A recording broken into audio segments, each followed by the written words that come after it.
Subscribe करा आणि परिसरातील ताज्या घडामोडी सर्वात आधी बघण्यासाठी बेल आयकॉनला क्लिक करा।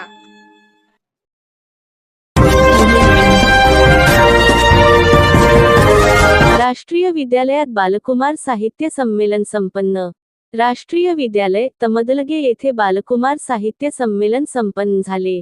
या संमेलनाचे उद्घाटन प्रमुख पाहुणे लेखक डॉक्टर रफिक सूरज व कवयित्री वर्षा राणी सावंत यांच्या हस्ते करण्यात आले।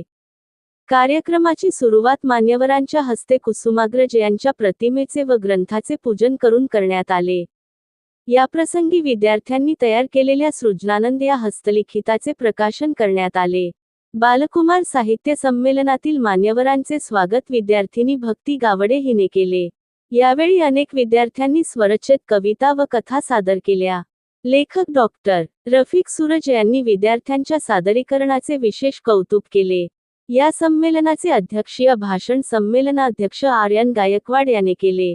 विद्यार्थी शिक्षक प्रबोधनी जयसिंगपूर या संस्थेचा विद्यार्थी सेवा पुरस्कारच शावेर उर्फ फ्रँकी डिसोझा आणि आयबेनस्टॉक पॉझिट्रॉन इलेक्ट्रोवर्क प्राध्यापक तारदाळ या कंपनीचे व्यवस्थापक महादेव गायकवाड यांना उपाध्यक्ष धनंजय खामकर व अध्यक्ष डॉक्टर मनोहर पवार यांच्या हस्ते प्रदान करण्यात आला। वार्षिक पारितोषिक वितरण समारंभाचे प्रमुख पाहुणे SBI ग्रुप ऑफ कंपनीजचे consultant and advisor Sayajirao Patil यांच्या हस्ते विद्यार्थ्यांना पारितोषिक वितरित करण्यात आले।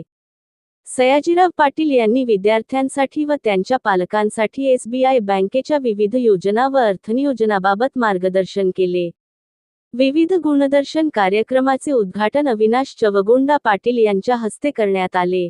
विविध गुणदर्शन कार्यक्रमांत विद्यार्थ्यांनी उत्स्फूर्त सहभाग नोंदवत देशभक्तीपर गीते, छत्रपती शिवाजी महाराजांच्या जीवनावर आधारित नाटिका व नृत्य सादर करून उपस्थितांची मने जिंकली। कार्यक्रमाचे स्वागत व प्रास्ताविक मुख्याध्यापिका वैशाली तेली यांनी केले।